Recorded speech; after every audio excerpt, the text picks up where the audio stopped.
Olá, eu sou a Aleca Rocha, atriz. Interpreto seu caso virtual de relacionamento bizarro aqui.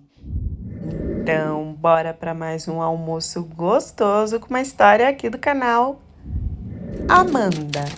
Idade, 63 anos, é na fase dos 60, tá? Não é bem isso, não. Aposentada. Sabe aquela história de que você tem que ter filhos para que eles cuidem de você na velhice? E é bom que seja mais que um, porque se um não cuidar, o outro com certeza vai cuidar. Mentira. Eu tive muitos filhos. Eu tenho vergonha de falar quantos foram, porque nenhum deles ficaram para cuidar de mim. E eu falo isso com dor no coração porque eu entreguei todo o meu tempo e toda a minha vida para eles. E por causa de tanto parto, eu tive sequelas grandes. Conforme eu fui ficando mais velha, foi piorando. E essas sequelas, eu acredito que nenhum homem queria ter uma mulher por perto com isso. Então, para eu me relacionar com outra pessoa era muito difícil, porque até rolava o papo, me achava bonita, interessante, inteligente, mas na hora de eu ter que mostrar com o que eu tinha que viver, com certeza essa pessoa ia se afastar, então eu me afastava da pessoa antes do cara saber o que era. Abrindo aqui para vocês, eu tinha que usar fralda por causa de ter tido muitos filhos e ter ficado uma questão de descontrole aí na hora das minhas necessidades. Isso foi piorando com o tempo, descontrolando com o tempo, e quando eu fiquei mais velha, eu fiquei nessa condição. Essa minha condição foi piorando, os meus filhos então decidiram ficar com o pai.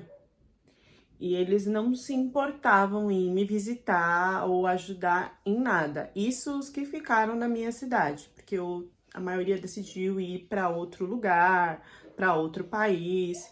E tá tudo bem, cada um tem que seguir a sua vida mesmo. Mas assim, nenhuma mensagem, nenhuma ligação. E eu tinha toda uma frustração de falar para as pessoas, de eu ter que usar fralda na maioria dos lugares. Na hora de se relacionar, isso poderia trazer muitos problemas, porque sim, pelo emocional eu poderia perder o controle. E as colegas que eu tinha perto, que não eram amigas, sempre me falavam que eu já estava na idade de parar com isso, sabe? Que o negócio era ler um livro, tomar um chazinho da tarde com um bolinho e esperar a vida feliz colhendo flores. E eu me sentia muito mal, porque não foi só porque eu tive 2 maridos que não duraram, eles só duraram o tempo de eu ter vários filhos. Depois, eles foram embora e levaram tudo com eles. Então, eu tinha na minha cabeça essa coisa de também que eu também queria aproveitar, mas com bloqueios muito grandes que eu não ousava ultrapassar. A primeira coisa que eu me abria a tentar fazer, mesmo usando fralda, era dançar. Então tinha no centro sempre aulas de samba rock ao ar livre e eu colocava calça e saia por cima, numa vergonha de achar que alguém tava vendo que eu tava de fralda, ou então que eu fosse, né, passar por alguma situação enquanto eu estivesse dançando.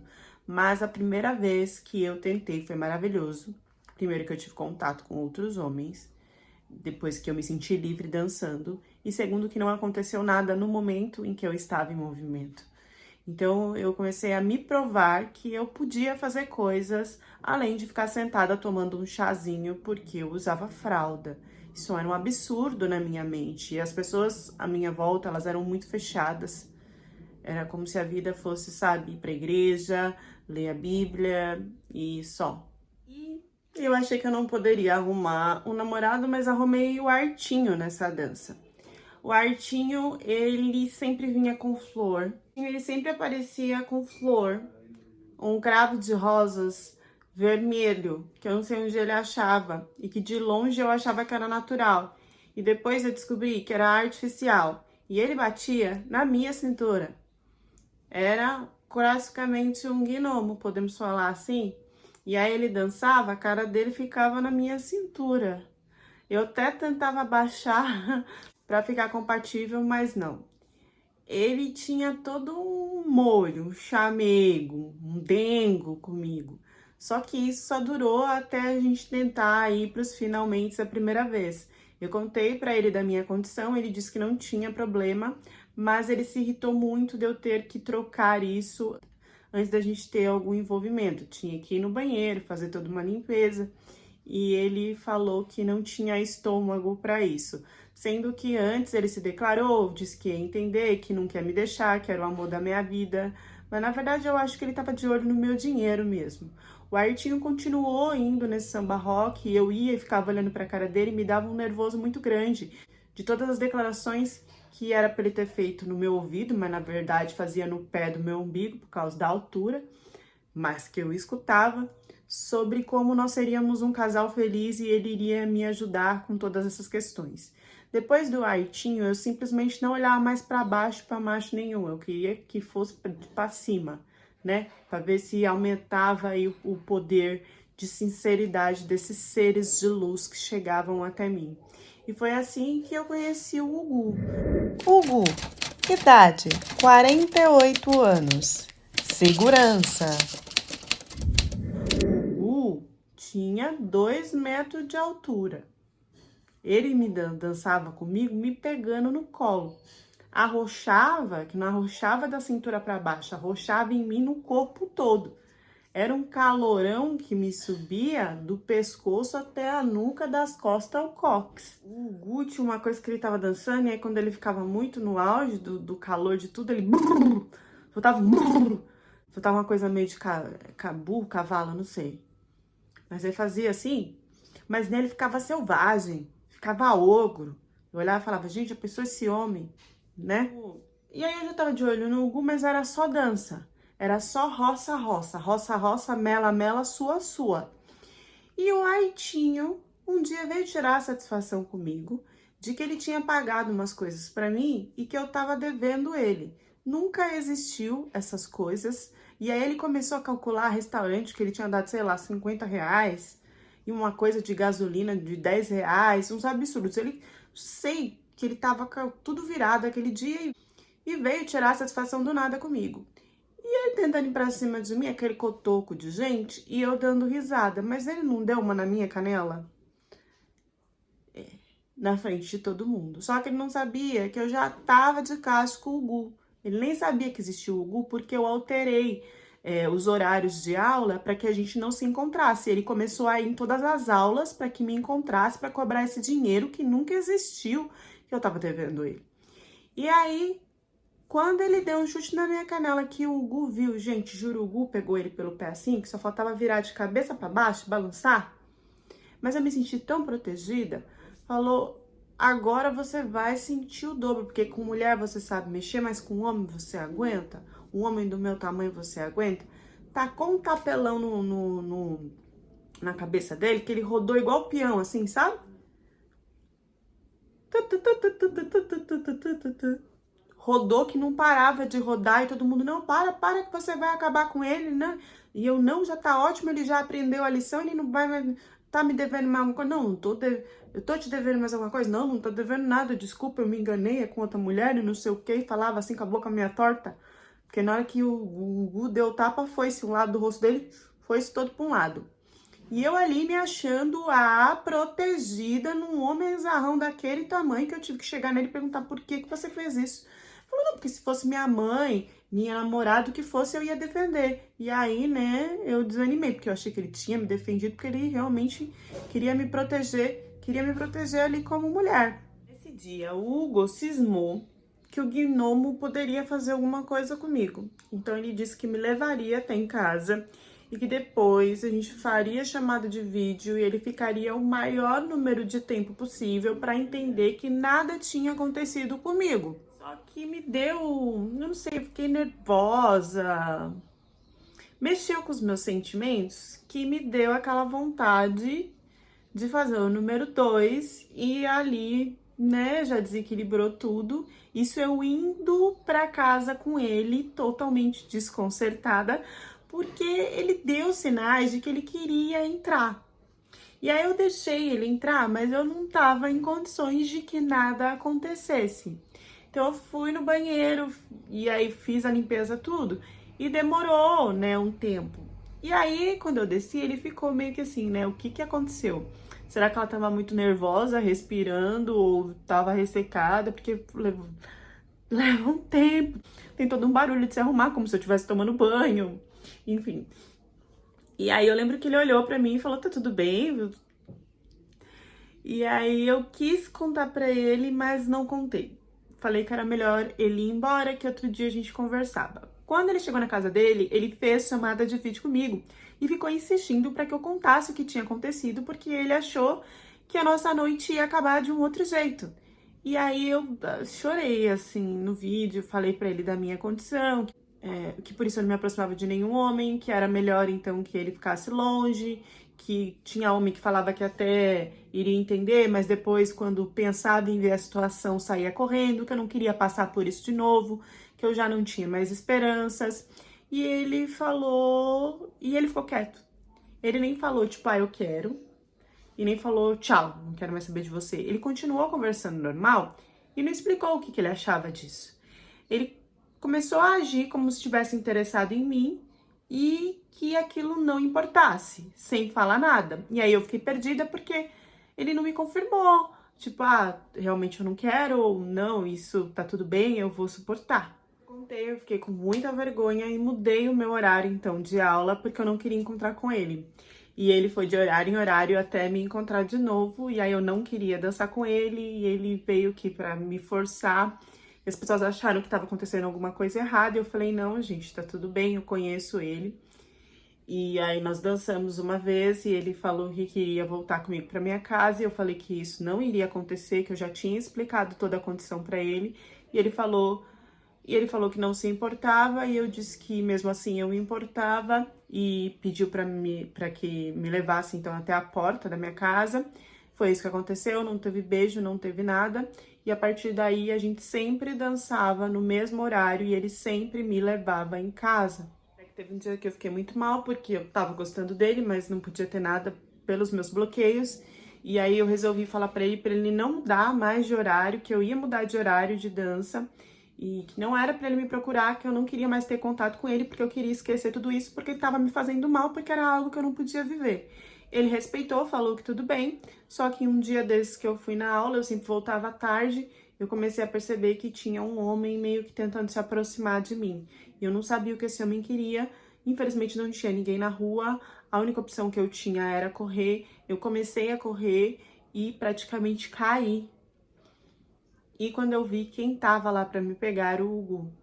Ele afastou tanto o homem de mim, porque ele apareceu do nada na rua, como me ajudou a levantar, dizendo que ele sempre estava me vigiando, mesmo que eu não percebesse, que ele não esqueceu de mim e que eu devia aceitar que ele cuidasse de mim. Nesse dia, eu não conseguia colocar o pé no chão, então ele me pegou no colo e eu fiquei com muito medo. Meu Deus, ele vai sentir a minha fralda. Eu tinha medo, né, de qualquer toque do cara, o cara sentisse lá o que eu usava. Eu ficava muito envergonhada com isso. Então ele me levou de colo, não falou nada até em casa, depois teve que me levar no hospital, eu tive que ficar com aquela tipóia alguns dias, e aí foi ele que cuidou de mim, gente. E aí esse homem, ele tratava tudo numa naturalidade, ele me limpava, ele me trocava o horário, a alimentação para que não desequilibrasse tanto, ele foi fazendo tudo por mim, e assim, normalmente, e no meio disso me dando beijinhos. A gente ainda não tinha tido relações, porque eu achava que eu poderia desequilibrar alguma parte de querer fazer o número 1, o número 2 na hora das relações, de tanto medo que eu tinha, de tanto tempo que eu não fazia isso e de que eu não sabia se eu tinha controle dessa parte. Mas quando chegou o dia, ele me deixou tão tranquila, ele me trouxe tanta paz que não aconteceu nada. Eu tinha controle de tudo, foram coisas que eu fui criando na minha cabeça por causa de uma sequela que ficou. E aí esse homem virou um príncipe na minha vida, porque ele me tratava como uma princesa. Aí nada de ruim aconteceu. Nós éramos um casal. Ele fazia tudo por mim. O que eu precisava e o que eu não precisava.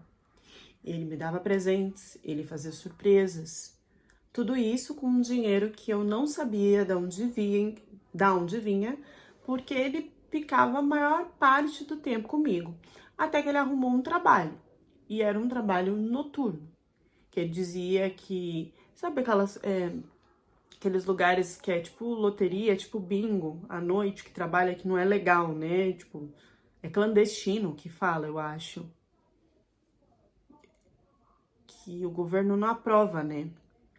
Ele estava trabalhando como segurança nesse lugar, porque ele não aceitava ficar com o meu dinheiro, tá? Tudo que ele comprava pra mim, ou que ele colocava dentro de casa, era com o dinheiro dele. E antes eu não entendia muito bem o que era o trabalho dele, era alguma coisa de uma feira. E depois ele mudou para ser segurança disso aí. E aí as minhas noites foram ficando solitárias, mas eu tinha ele à tarde, eu tinha ele no fim de semana, e a gente tava indo muito bem.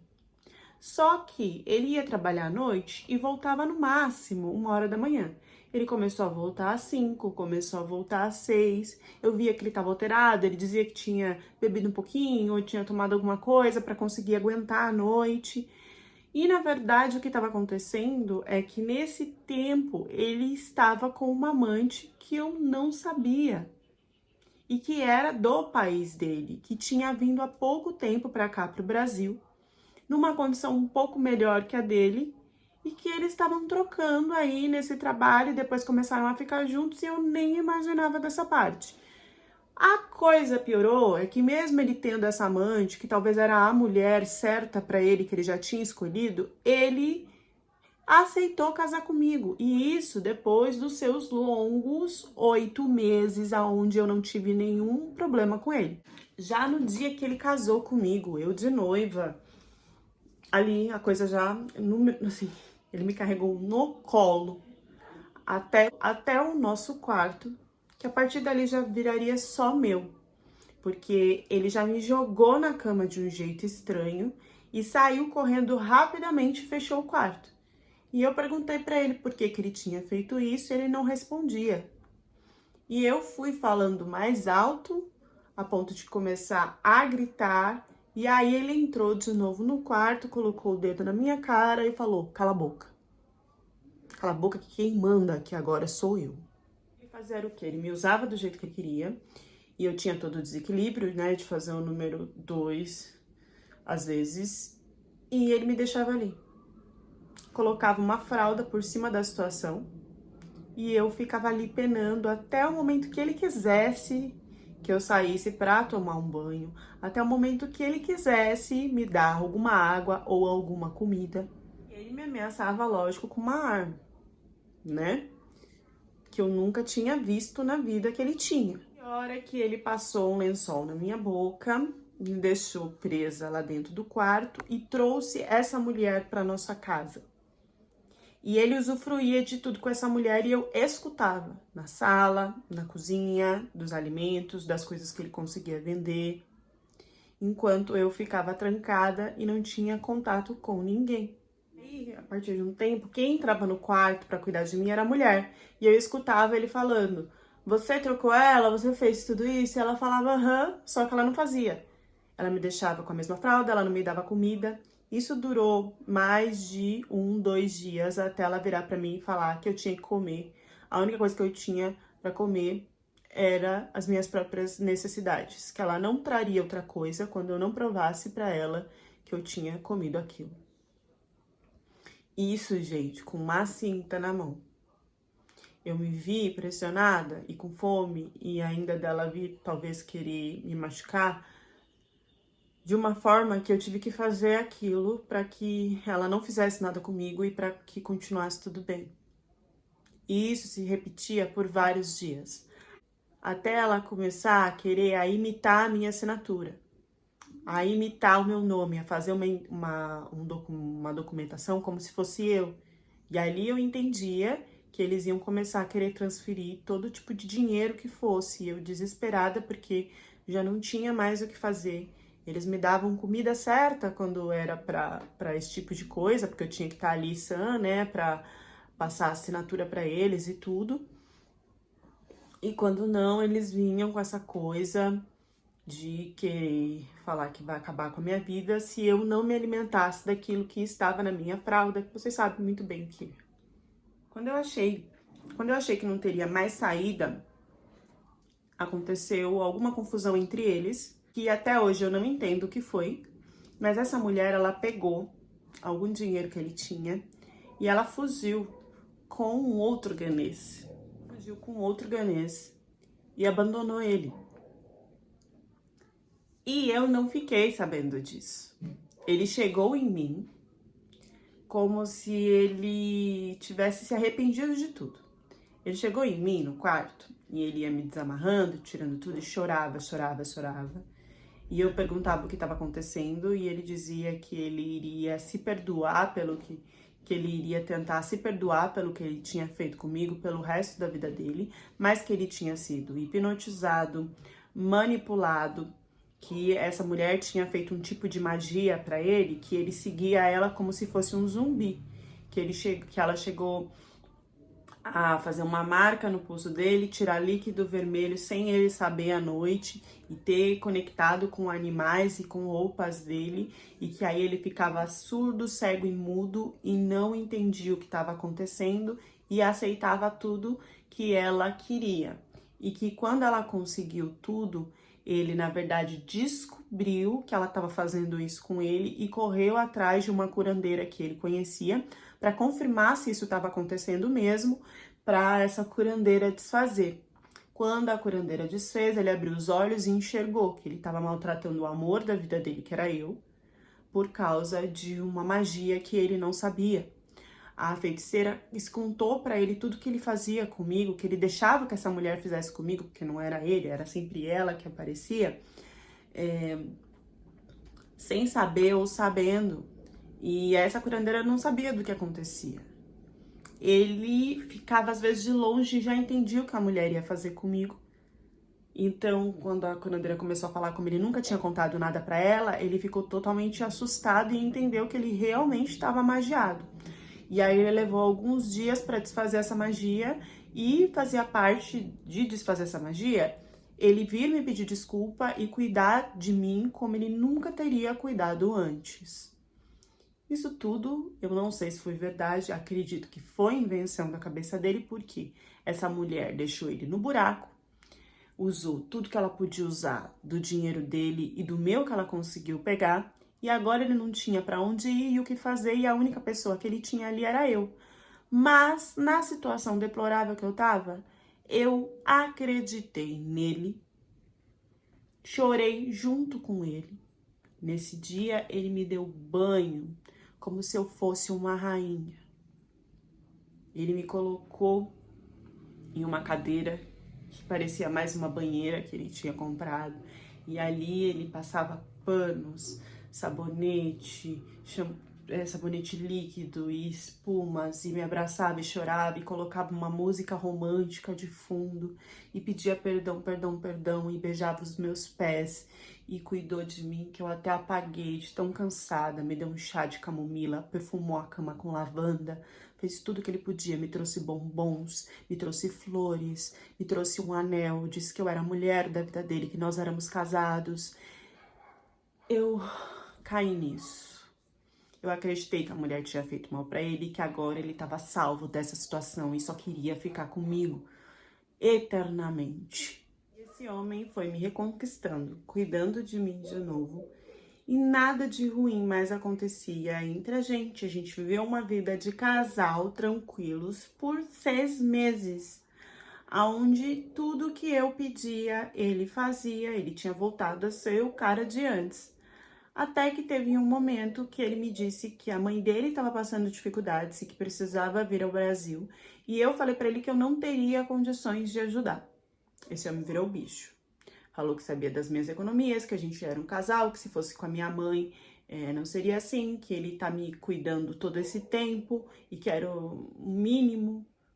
E aí, nesse mínimo, ele jogou e eu entendi, tipo, então você tá me aguentando, cuidando de mim, e essa coisa de eu ter a fralda pra você é muito, mas você então tá jogando isso agora, então você só tá fazendo isso porque você tinha alguma coisa por trás na sua cabeça, que era talvez pedir isso da sua mãe. Ele foi ficando furioso, né, falando que ele não era interesseiro assim, que ele só tava falando que a gente não tava, então, trocando na mesma medida, já que ele cuidava de mim e eu não tava querendo dar o dinheiro, e eu falei que eu achei que ele tava cuidando de mim por amor, que eu já tinha sido enganada uma vez por ele, e que então eu tava sendo enganada de novo, e isso tudo a gente tava brigando num corredor, onde ele me empurrou e eu novamente machuquei o pé.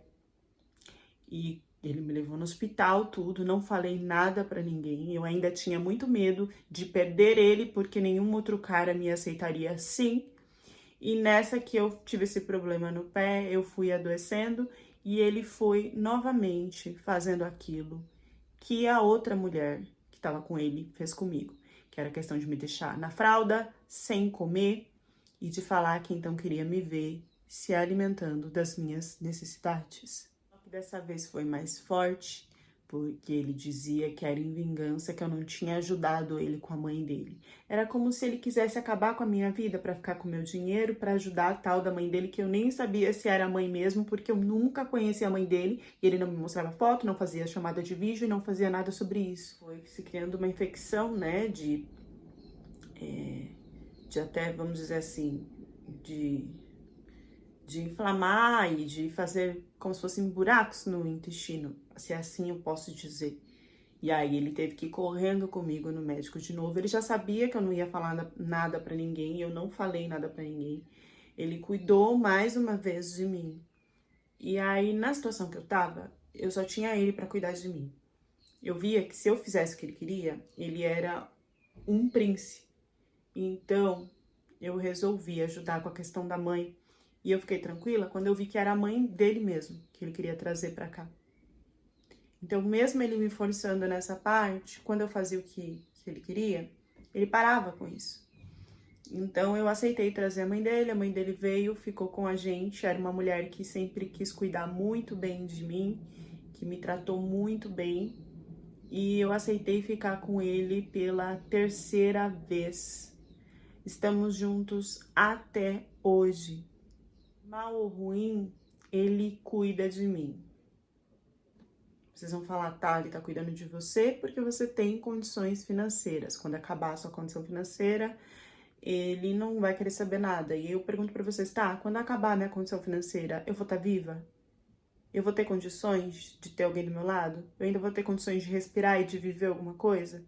Por que que então eu não posso viver momentos bons, mesmo que tendo que dar o dinheiro? Eu tô vivendo feliz, sendo que eu ia ficar sozinha numa condição que ninguém quer me ajudar. Ô, gente, muito pesado pra mim. Eu acho que a gente tem uma coisa assim, né, de medo da solidão, todas nós, não só as mulheres, os homens também. Mas eu penso que é juntar o meu dinheiro, independente se eu vou estar com alguém ou não. Se eu tiver o meu dinheiro, eu posso ter a minha qualidade de vida. Eu posso fazer o que eu quiser. Eu não preciso de uma outra pessoa para isso, né? A depoente, ela sempre coloca a questão da fralda e das sequelas que ela tem como algo que ela não conseguiria cuidar sozinha. E que ele é um anjo na terra por causa disso. A mulher tem muita necessidade de ser cuidada, eu tenho essa necessidade, mas eu também trabalhei muito o amor próprio de entender que eu posso cuidar de mim, caso seja necessário, né? Eu não vou aceitar ser humilhada só para ser protegida e cuidada. Mas muitas ainda aceitam em silêncio. Deixem a reflexão de vocês nos comentários e até a próxima história do canal.